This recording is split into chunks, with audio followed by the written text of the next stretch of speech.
El maíz es un cultivo muy remoto de unos 7000 años de antigüedad, de origen indio, que se cultivaba por las zonas de México y América Central. Hoy en día su cultivo está muy difuminado por todo el resto de los países y en especial toda Europa. La morfología de esta planta, su nombre común es maíz, nombre científico sea maíz, familia del Gramineas y género sea. La planta del maíz es de porte robusto, de fácil desarrollo y de producción anual. En cuanto a sus tallos, es simple erecto, de elevada longitud, pudiendo alcanzar los 4 metros de altura. Es robusto y sin ramificaciones. Por su aspecto recuerda al de una caña, no presenta entrenudos y sí una médula esponjosa si se realiza un corte transversal. En cuanto a sus raíces, son fasciculadas y su misión es aportar un perfecto anclaje a la planta. En algunos casos sobresalen unos nudos de las raíces a nivel de suelo y suele ocurrir en aquellas raíces secundarias o adventicias. En cuanto a sus exigencias adafoclimáticas, el maíz requiere una temperatura de 25 a 30 grados, requiere bastante incidencia de luz solar y en aquellos climas húmedos su rendimiento es más bajo. Para que se produzca la germinación de la semilla, la temperatura debe situarse entre los 15 y 20 grados. El maíz llega a soportar temperaturas mínimas hasta 8 y a partir de los 30 pueden aparecer problemas serios debido a la mala absorción de nutrientes, minerales y agua. Para la fructificación se requieren temperaturas de 20 a 32 grados.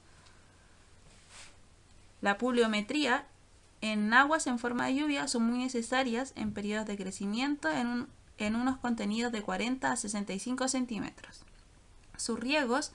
El maíz es un cultivo de exigente en agua, en orden de unos 5 milímetros al día. Los riegos pueden realizarse en aspersión y a manta. El riego más empleado últimamente es el riego de aspersión. Sintomatología, deficiencias y excesos de nitrógeno, fósforo y potasio.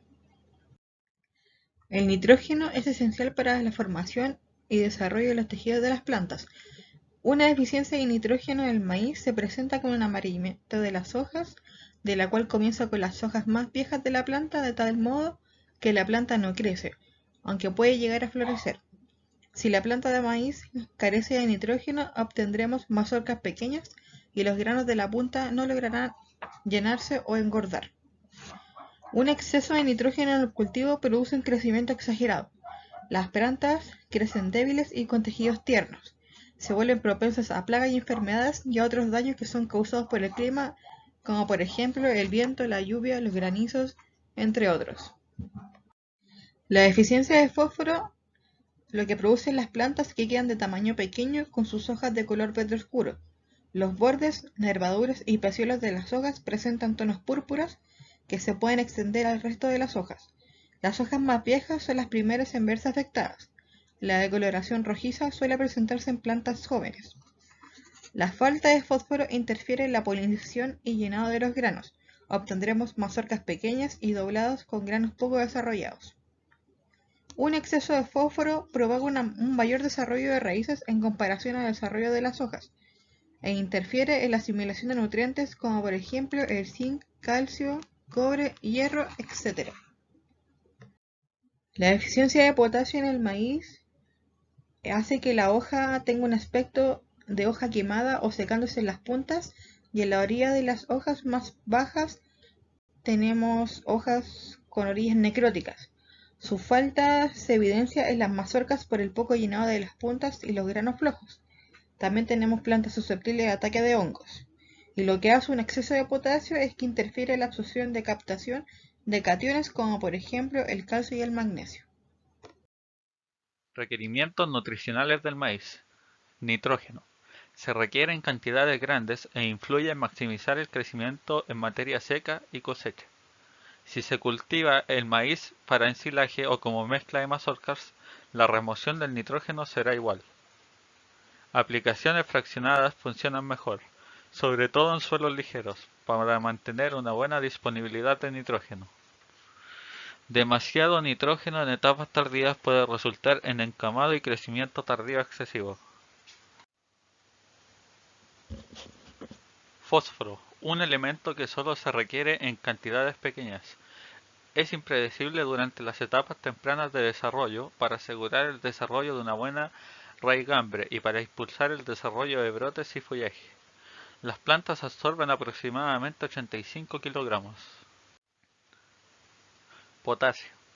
El potasio se requiere en cantidades grandes, o sea, en niveles equivalentes a los del nitrógeno. La absorción total rodea los 200 kilogramos. La mayoría de este potasio se usa para las hojas y el tallo, y la demanda pico es durante la elongación del tallo cuando la absorción de potasio es más grande que cualquier otro nutriente.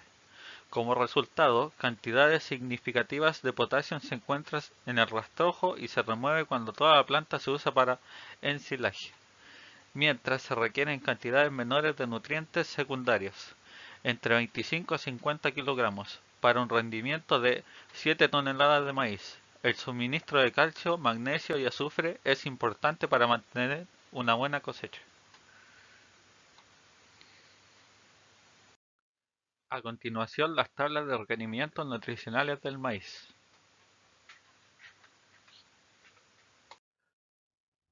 Momento de aplicación de nitrógeno, fósforo y potasio en el ciclo de cultivo. En el cultivo de maíz hay 2 o 3 momentos clave de demanda de nutrientes y aplicación de nutrientes. Primero es a la siembra, lo cual el cultivo tiene que tener óptimas condiciones de nitrógeno, fósforo, zinc y potasio, magnesio y azufre si lo requiere. Y los otros 2 momentos son a partir de B3, B4 hasta B7, B9, si se quiere entrar más adelante en el ciclo, que es toda la etapa vegetativa, y es cuando todas las curvas de absorción empiezan a tener un crecimiento exponencial, y ahí es donde tenemos que garantizar una disponibilidad óptima de nitrógeno, magnesio y zinc como principales nutrientes, y en menor medida potasio, fósforo como un complemento a la fertilización de base. Fertilizantes más utilizados: fertilizantes complejos NPK. Yaramil es la gama de fertilizantes complejos de alta calidad que contienen nitrógeno, fósforo y potasio, todos ellos disponibles y asimilables para el cultivo. Son productos de una fórmula equilibrada y eficiente para la nutrición de precisión del cultivo de maíz. Aplicación de los fertilizantes. Estrategias de aplicación. Aplicando las bandas de fertilizante en el suelo permite que el agricultor le provea a la planta una alta concentración de nutrientes en la vecindad de las raíces en desarrollo, donde la absorción será mucho más fácil. Abonadoras centrífugas. Abonadoras centrífugas se usan en el suelo altamente fértiles. Un abonado superficial de ese tipo tiene bajo riesgo si la aplicación se hace a través de una presiembra o durante las etapas de desarrollo tempranas. Pero una vez que las plantas hayan desarrollado una espiral de hojas, habrá un riesgo fuerte de que los granos de fertilizante se queden en la hoja y provoquen quemaduras. Aunque el efecto de estas quemaduras raras veces afectará el rendimiento final por la habilidad de la planta para recuperarse, científicos franceses recomiendan no aplicar fertilizantes con esparcidora superficial después de la etapa de desarrollo B6. Esparcimiento o aplicación de urea en bandas en la superficie puede aumentar pérdidas altas de amoníaco. Aplicación en bandas. En sistemas de producción de maíz en grano, las prácticas que deja puesto el fertilizante en bandas es a menos de 5 centímetros de las semillas. Darán una fertilización más enfocada en nutrientes como nitrógeno, fósforo y zinc durante la primera etapa de crecimiento, cuando las raíces no son muy eficaces con su absorción. Abonadoras neumáticas que posicionarán el nitrato de amonio en la superficie del suelo, pero debajo del follaje de las plantas. Son particularmente eficaces y disminuyen el riesgo de quemaduras foliares. Colocación del fertilizante. Un método alternativo es colocar el fertilizante por debajo en el lado de la semilla. Este método puede ser muy útil en poder superar carencias temporales en suelos fríos y con bajo contenido fosfórico, donde colocar la semilla varía conforme a la experiencia local. En la mayoría de los casos se coloca el fertilizante por debajo o en el lado de la semilla. La ilustración presente explica claramente cómo se debería hacer. De aplicación. Tratamiento de semillas. Se aplica una capa de nutrientes de zinc y fósforo alrededor de la semilla antes de la siembra que favorecen el crecimiento radicular de esto. Aplicación foliar. Suple los déficits del suelo con la aplicación de nutrientes. Se aplican cuando la planta tenga gran cantidad de follaje, normalmente en la etapa P12 en adelante. Ferrigación. Una ferrigación provee nutrición a través del sistema de riego, así que entregando los nutrientes directamente a la planta. La forma de ferrigación más común en el cultivo de maíz es utilizando un sistema de pivote central.